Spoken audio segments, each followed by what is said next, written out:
Hi, it's Jonathan from Charity Digital, recording my second vlog on day 15 of my coronavirus work from home lockdown.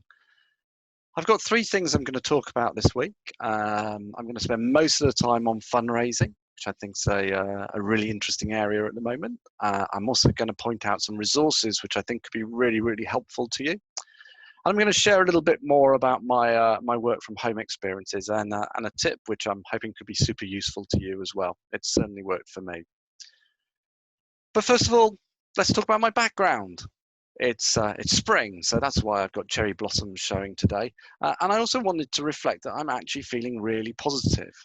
And I'm feeling really positive despite what was some really quite shocking news that came out from a survey this week.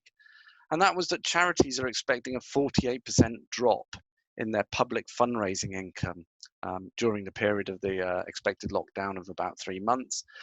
And all of this at a time when they're also expecting a 43% increase in demand.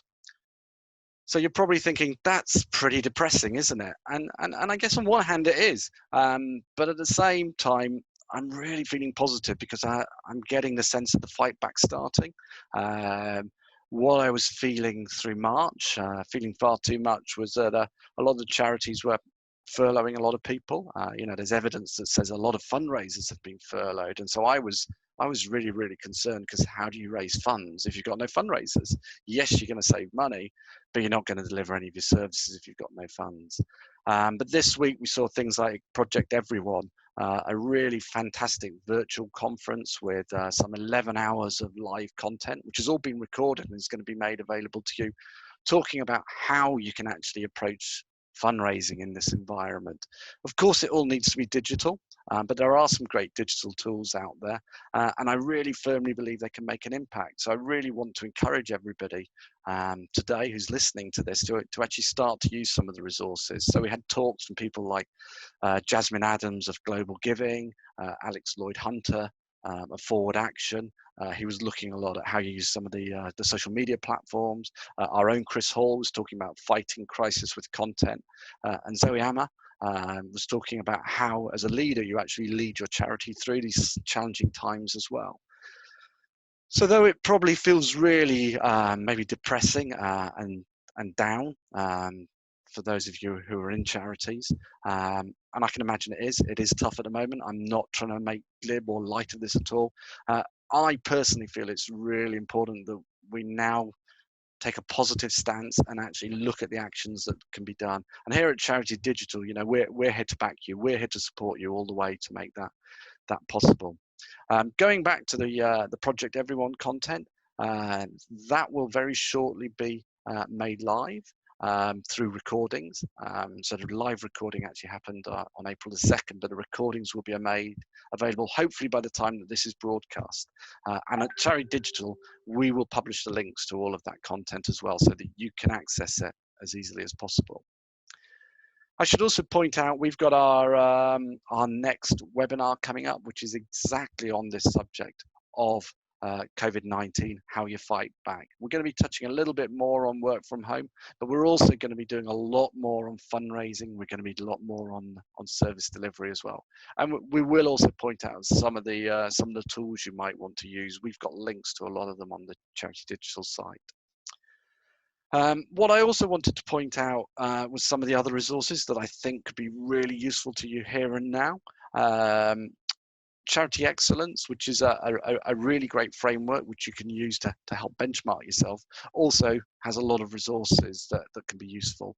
One of the new things they've just produced is a list of emergency funding. So there are over 100 funds that have been set up and are listed on this website that you can access and apply to if you're in that situation of needing desperately some funding just to keep the lights on. So do head over to that and have a look at it. I also know that a lot of charities that provide things like counselling services and are working with vulnerable people have had to do a lot of that in a rush. And that's given a lot of concern about how you actually make sure that those services are safe. So particularly if you're working with maybe young people, for example. The SCVO has been having a real deep dive on that over the last week. And if you head over to their website, you can access some of that content there as well. The other thing I said I'd talk about was my personal experience of working from home.